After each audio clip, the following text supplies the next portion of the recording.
जय गुरुदेव, जय गायत्री माता। ध्यान से होती है संपूर्ण चित्त शुद्धि। इसमें डॉक्टर प्रणव पंड्या जी ने लिखा है कि अंतर यात्रा विज्ञान के प्रयोग परिष्कार के लिए यही योग साधना का स्वाभाविक उद्देश्य है। शक्ति के लिए, सिद्धि के लिए जो योग के प्रयोग करते हैं वे योग के अर्थ व मर्म को नहीं समझते। योग का ध्येय चमत्कार से नहीं बल्कि परिष्कार है। जो चमत्कार के फेर में पड़ा, समझो कि वह योग के ध्येय से वंचित हो गया।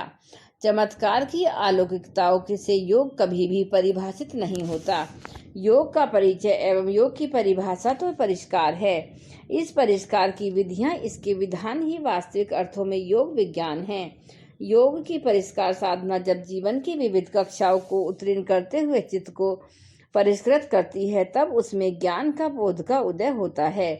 कर्म शून्य, संस्कार शून्य व वासना शून्य चित्त ज्ञान के प्रकाश से प्रकाशित होता है। उसमें जीवन का सत्य उद्भासित होता है। निर्माण चित्र की प्रक्रिया द्वारा विनिर्मित अनेक चित्तों का नाना प्रकार की प्रवृत्तियों में नियुक्त करने वाला केवल एक चित्त होता है। इन अनेक चित्तों का निर्माण योगी अपने कार्य के अनुरूप या उद्देश्य के अनुरूप करता है।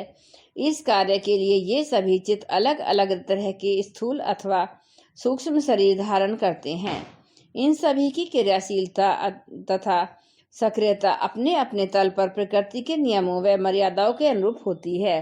अर्थात निर्माण चित्त स्थूल या सूक्ष्म जगत में जहाँ भी सक्रिय है, वह सक्रियता वहाँ के प्राकृतिक नियमों अथवा प्रकृति की विधि व्यवस्था के अनुरूप होती है। इनमें से किसी में कोई भटकाव न हो, इसलिए इन सब का नियंत्रण व संयोजन योगी के अपने मुख्य चित्त द्वारा होता है। उनमें से जो ध्यान जनित चित्त होता है वह कर्म संस्कारों से रहित होता है। इसके पहले कहे गए सूत्रों में निर्माण चित्र की प्रक्रिया बताई गई थी। इस प्रकरण में पहले बताया गया था कि जन्म, औषधि, मंत्र, तप और समाधि, इन पांचों कारणों से शरीर, इंद्रिय और चित्त का विलक्षण परिणाम होता है। ये सभी विलक्षण शक्तियों व सिद्धियों से आपूरित हो जाते हैं। शरीर शक्ति संपन्न हो, सिद्धि संपन्न हो, इंद्रियों में शक्ति या सिद्धि की विलक्षणता ही हो तो उनसे आश्चर्यकारी कार्य संपन्न किए जा सकते हैं। इसी तरह यदि चित्त में विलक्षण शक्तियाँ अथवा सिद्धियाँ हैं तो अनेकों आश्चर्यों को साकार व साक्षात किया जा सकता है।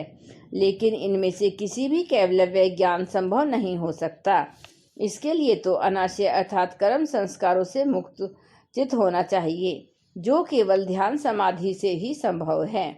योग साधना में योग साधक के लिए परिष्कार प्रधान है, और यह परिष्कार भी ऐसा हो जो चित्त को संपूर्ण रूप से परिष्कृत कर दे, उसे कर्म व संस्कार से मुक्त बना दे। योग ऋषि परम पूज्य गुरुदेव अपनी कक्षाओं में, आध्यात्मिक वार्ताओं व संगोष्ठियों में इस सत्य को अनेक बार अनेक तरह से कहा करते थे। उनका कहना था कि अनेक बार सिद्ध योगी जब लोक संग्रह के लिए धरती पर जन्म लेते हैं तो उन्हें कार्य के उद्देश्य से कई बार विचित्र परिस्थितियों व अवांछित कर्मों का सामना करना पड़ता है, इनसे घिरना पड़ता है। तब ये इनसे मुक्त होने के लिए स्वयं को कठिन कष्टों में डाल लेते हैं। अनेक तरह की बीमारियां, परेशानियां व पीड़ा तथा अपमान को सहन करते हैं। इन सब का उद्देश्य बस यही होता है कि कार्य की परिस्थिति वश जो कर्म तथा संस्कार बन पड़े हैं उनसे छुटकारा पा लिया जाए। एक प्रसंग में उन्होंने कर्म संस्कार से छुटकारा पाने के लिए विधि व विज्ञान को समझाया था। इस चर्चा में उन्होंने यह भी बताया कि सिद्ध योगी व अवतारी महामानव हमेशा हर स्थिति में जागृत व सजग होते हैं। वे प्रकृति के जीवन के नियमों को भली भांति समझते हैं, इसलिए वे कभी भूलकर भी भूल नहीं करते। यदि कभी किसी कार्यवश कोई त्रुटि या भूल बन पड़ी तो तत्काल बिना किसी विलंब के उसका परिमार्जन कर डालते हैं। लेकिन सामान्य जनों को, साधारण योग साधकों को कर्म संस्कार के परिष्कार के लिए कठिन प्रयास करने पड़ते हैं। ये प्रयास प्रकृति के नियमों व कर्म की व्यवस्था के अनुरूप करने पड़ते हैं। कर्म की विधि व्यवस्था के अनुसार 3 प्रकार के कर्म होते हैं। इनमें से पहले की क्रियामाण कर्म यानी कि वे कर्म जिन्हें हम वर्तमान समय में कर रहे हैं, प्रारब्ध कर्म अर्थात वे कर्म जिन्हें हम बीते समय में या बीते हुए जन्मों में कर चुके हैं और काल ने जिनका परिपाक कर दिया है, जिन्हें भोगने के लिए हमें हमारा वर्तमान जन्म और वर्तमान जीवन मिला है। अब तीसरे हैं संचित कर्म, जिन्हें हमने बीते समय अथवा बीते जन्मों में किया है, पर काल ने कभी इनका परिपाक नहीं किया। ये अभी अपना परिणाम देने के लिए तैयार नहीं हैं। इन तीनों को क्षीण करने के लिए 3 तरह की व्यवस्थाएं हैं। इनमें से पहले प्रकार के कर्म जो हम अपने वर्तमान समय व वर्तमान जीवन में संपन्न कर रहे हैं और संपन्न करते जा रहे हैं, वे कर्म बीज के रूप में अथवा संस्कार राशि के रूप में हमारे चित्त में संचित न हों। इसके लिए अनासक्ति या निष्कामता आवश्यक होती है। जब किसी कर्म के किसी भी रूप में हम अनासक्त या निष्काम होते हैं तो उनका संचय कर्म बीजों के रूप में अर्थात संस्कार राशि में नहीं होता। कर्मों को यदि भगवत अर्पित भावना से भी किया जाए तो भी कर्म भविष्य के बंधन का कारण नहीं बनते।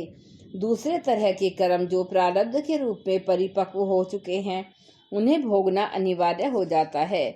ज्ञान तथा योग विधि से इन्हें क्षीण नहीं किया जा सकता। ऐसे कर्मों को न केवल सामान्य जन बल्कि ज्ञानी योगी जन को भी भोगना पड़ता है। हाँ, तीव्र तप से इनकी तीक्ष्णता व तीव्रता कम काम की जा सकती है। चंद्रायण या कृच्छ तप, महामृत्युंजय एवं गायत्री तंत्र की विधि पूर्ण साधना से कठोर प्रारब्ध को भी कोमल बनाया जा सकता है। इसलिए योग साधक के जीवन में तप अनिवार्य है ताकि प्रारब्ध कर्म योग साधना में बाधा न बन सके। तीसरे तरह के संचित कर्म का न तो निष्कामता इनका निवारण होता है और न ही कठिन तप साधना से इनका निराकरण तो बस ध्यान से ही संभव है। हालांकि यह कार्य प्रारब्ध के क्षीण होने के पश्चात ही किया जाना संभव है। कई बार योगी स्थूल शरीर से प्रारब्ध क्षीण कर लेने पर इसे सूक्ष्म शरीर में संपन्न कर लेते हैं।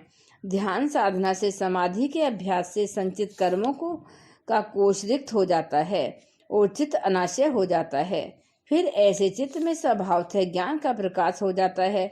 इससे योग जनित अन्य कार्य भी किए जा सकते हैं। जय गुरुदेव, जय गायत्री।